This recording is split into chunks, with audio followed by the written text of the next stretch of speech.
ಹೇರೂರು ಗ್ರಾಮದ ಬಳಿ ಹೇರೂರು ಗ್ರಾಮದ ರೈತರ ಲಿಮಿಟ್ಸ್ ಅಲ್ಲಿ ಬರುವಂತಹ ಭೂಮಿಯಲ್ಲಿ ಇವತ್ತು UTP ಕಾಲುವೆ ಕಾಮಗಾರಿಯನ್ನ ಅಧಿಕಾರಿಗಳು ನಡೆಸಿದ್ದಾರೆ. UTP ಡಿಪಾರ್ಟ್ಮೆಂಟ್ನ ಅಧಿಕಾರಿಗಳು ನಡೆಸಿದ್ದಾರೆ. ಅದಕ್ಕೆ ರೈತರಿಂದ ತೀವ್ರವಾದಂತಹ ವಿರೋಧ ಬರ್ತಾ ಇದೆ. ಕಾರಣ ಏನಂತ ಹೇಳಿದ್ರೆ, ಇನ್ನೇನು ಮಾನ್ಸೂನ್ ಶುರು ಆಗೋದ್ರಲ್ಲಿದೆ, ಮಳೆ ಬರೋದ್ರಲ್ಲಿದೆ. ಇಂಥ ಸಂದರ್ಭದಲ್ಲಿ ಭೂಮಿ ಹದ ಇದ್ದಂಥ ಸಂದರ್ಭದಲ್ಲಿ ಬಿತ್ತನೆಗೆ ರೆಡಿ UTP ಕಾಲುವೆಯನ್ನು ಯಾಕೆ ಮಾಡ್ತಿದ್ದಾರೆ, ಇಷ್ಟು ದಿವಸ ಏನ್ ಮಾಡಿದ್ರು ದೃಶ್ಯಾವಳಿಗಳನ್ನು ತೋರಿಸ್ತಾ ಇದ್ದೀನಿ. ಅಲ್ಲಿ ಕಾಮಗಾರಿ ಆಗ್ತಾ ಇರುವಂತಹ ದೃಶ್ಯಾವಳಿಗಳನ್ನು ತೋರಿಸ್ತಾ ಇದ್ದೀನಿ. ಈಗ ಆಲ್ರೆಡಿ UTP ಈ ಕಾಲುವೆ ಏನಿದೆ ಶಿವಮೊಗ್ಗದಿಂದ ಸಂಪರ್ಕ ಕಲ್ಪಿಸಿ ರೈತರ ಜಮೀನುಗಳಲ್ಲಿ ಕಾಲುವೆಯನ್ನು ಮಾಡ್ಕೊಂಡು ಬಂದಿದ್ದಾರೆ. ಸಾಕಷ್ಟು ಸಂದರ್ಭಗಳಲ್ಲಿ UTP ಕಾಲುವೆಯಿಂದ ರೈತರಿಗೆ ಅನಾನುಕೂಲ ಆಗಿದೆ ಅನ್ನೋದನ್ನು ಹೊರತುಪಡಿಸಿದರೆ ನೀರಿನ ಬವಣೆ ಅಂತೂ ಏನು ತೀರಿಲ್ಲ. ಪ್ರತಿ ವರ್ಷ ಮಾಧ್ಯಮಗಳಲ್ಲಿ ನಮ್ಮ ಸುವರ್ಣ ನ್ಯೂಸ್ನಲ್ಲೂ ಕೂಡ ಇದ್ರ ಬಗ್ಗೆ ವರದಿ ಮಾಡ್ತಿರ್ತೀವಿ. UTP ಕಾಲುವೆ ಕಾಮಗಾರಿ, ಕಾಮಗಾರಿ ಒಡೆದು ಹೋಗಿದೆ, ಸಿಮೆಂಟ್ ಕಿತ್ತು ಹೋಗಿದೆ, ರೈತರ ಜಮೀನಲ್ಲಿ ನೀರು ನುಗ್ಗಿದೆ, ರೈತರಿಗೆ ಪರಿಹಾರ ಇಲ್ಲ ಅಂತ ವರದಿ ಮಾಡ್ತಿರ್ತೀವಿ. ಇದಕ್ಕೆ ಮತ್ತೊಂದು ಇದು ಜ್ವಲಂತ ಉದಾಹರಣೆ ನಾನು ದೃಶ್ಯದಲ್ಲಿ ತೋರಿಸ್ತಾ ಇದ್ದೀನಿ. ರೈತರ ಜಮೀನುಗಳು ಖಾಲಿ ಇದೆ ನೋಡಿ. ಇಲ್ಲಿ ಕಬ್ಬನ್ನು ಹೊರತುಪಡಿಸಿದ್ರೆ ಈಗ ರೈತರ ಜಮೀನುಗಳು ಖಾಲಿ ಇರುವಂತ ದೃಶ್ಯವನ್ನು ತೋರಿಸ್ತಾ ಇದ್ದೀನಿ. ಇಲ್ಲಿ ಇನ್ನು ಮೇಲೆ ಬಿತ್ತನೆ ಚಟುವಟಿಕೆಗಳು ಶುರುವಾಗೋದ್ರಲ್ಲಿದೆ. ಯಾಕಂತ ಹೇಳಿದ್ರೆ ಜೂನ್ನಿಂದ ಮಾನ್ಸೂನ್ ಶುರುವಾಗುತ್ತೆ. ಮಳೆರಾಯ ಕಾಲು ಇಡ್ತಿದ್ದಾನೆ. ಆಲ್ರೆಡಿ ಆರ್ಭಟದ ಮಳೆಗಳಾಗಿದೆ. ಇಂತಹ ಸಂದರ್ಭದಲ್ಲಿ ಬೀಜ ಗೊಬ್ಬರ ತಗೊಂಡ್ಬಂದು ಖರೀದಿ ಮಾಡ್ಕೊಂಡು ಇಲ್ಲಿ ಬಿತ್ತನೆ ಮಾಡುವಂತ ಸಂದರ್ಭದಲ್ಲಿ ಕಾಲುವೆ ಮಾಡೋ ತರದ್ರು ಎಷ್ಟರ ಮಟ್ಟಿಗೆ ಖಾಲಿ ಮಾಡ್ತಿರೋದು ಎಷ್ಟರ ಮಟ್ಟಿಗೆ ಸರಿ ಅಂತ ರೈತರು ಪ್ರಶ್ನೆ ಮಾಡ್ತಿದ್ದಾರೆ. ಯಾಕಂತ ಹೇಳಿದ್ರೆ ಇದು ದೊಡ್ಡ ಮಟ್ಟದ ಕಾಲುವೆ ಆಗುತ್ತೆ.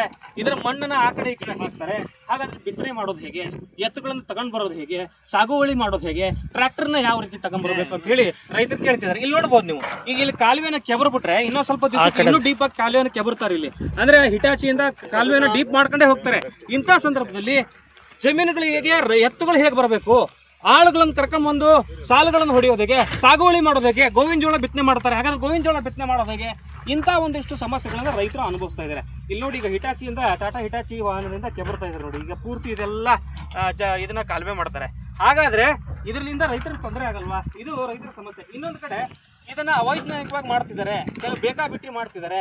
ಸರ್ವೆ ಆಗಿರೋದು ಒಂದು ಕಡೆ, ಕಲ್ಲನ್ನ ನಿಲ್ಸಿರೋದು ಒಂದು ಕಡೆ, ಇನ್ನೊಂದು ಕಡೆ ಸರಿಯಾಗಿ ಮಾಡ್ತಿಲ್ಲ ಅನ್ನುವಂಥದ್ದು ಆರೋಪಗಳನ್ನು ಮಾಡ್ತಿದ್ದಾರೆ ಹಿರಿಯೂರು ಗ್ರಾಮಸ್ಥರು. ಮಾತಾಡ್ತೀನಿ, ಡಬಲ್ ಅವರು ಇದ್ದಾರೆ, ಅವ್ರನ್ನೂ ಕೂಡ ನಾನು ಮಾತಾಡ್ತೀನಿ. UTP ಡಬಲ್ ಅವರು ಸರ್, ಈಗ AEE ಅವರು ಇದ್ದಾರೆ, ಅವ್ರನ್ನ ಮಾತಾಡ್ತೀನಿ. ಮಳೆಗಾಲ ಸಂದರ್ಭ ಈಗ ನೀವು ಆಯ್ತು ಭೂ ಸ್ವಾಧೀನ ಪಡಿಸ್ಕೊಂಡ್ರಿ, ವೈಜ್ಞಾನಿಕವಾಗಿ ಮಾಡ್ತಿದ್ದೀರಿ, ಕಾಲುವೆ ಮಾಡಬೇಕು, ರೈತರಿಗೆ ಅನುಕೂಲ ಆಗಬೇಕು ಅಂತ ಹೇಳ್ತೀರಿ. ಆಯ್ತು, ಅನುಕೂಲ ಆಗ್ತದೆ ಅಂತ ಮಾಡ್ತಿದ್ದೀರಿ.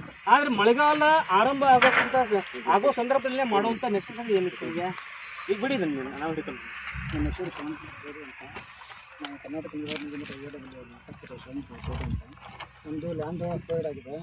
ಭೂಮಿಯನ್ನು ನಾವು ರೈತರಿಗೆ ಭೂ ಪರಿಹಾರನೇ ಕೊಟ್ಟಿದ್ದೀವಿ. ಅದು ಸರ್ಕಾರಿ ಮಹತ್ವಾಕಾಂಕ್ಷೆ ಯೋಜನೆ ಅಂದರೆ ರೈತರಿಗೆ ನೀರನ್ನು ಒದಗಿಸ್ತಕ್ಕಂಥ ಒಂದು ಮಹತ್ವಾಕಾಂಕ್ಷೆ ಯೋಜನೆ ಇದೆ.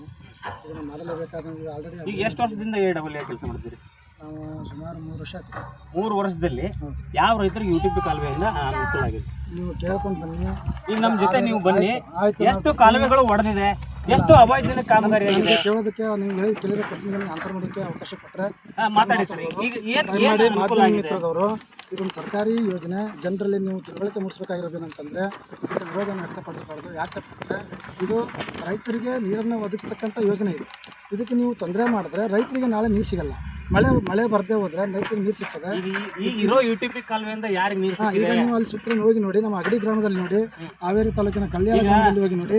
ಅಲ್ಲಿ ನಾವು ಹೆಂಗೆ ನಾವು ರೈತರು ನೀರು ಕೊಡ್ತಾ ಇದ್ವಿ, ಯಾವ ಥರ ನೀರು ರೈತರು ನಮ್ಮ ನೀರನ್ನು ಉಪಯೋಗಿಸ್ಕೊಂಡು ಎಷ್ಟು ನೀಟಾಗಿ ಬೆಳೆಗಳನ್ನು ಬೆಳೀತಾ ಇದ್ದಾರೆ. ಅವ್ರು ಇವತ್ತಿಗೂ ನಮಗೆ ಧನ್ಯವಾದಗಳನ್ನು ಹೇಳ್ತಾ ಇದ್ದಾರೆ. ಆಮೇಲೆ ಗುತ್ತಲದಲ್ಲಿ ಐತಿಹಾಸಿಕ ಕೆರೆಯಾಗಿರ್ತಕ್ಕಂಥ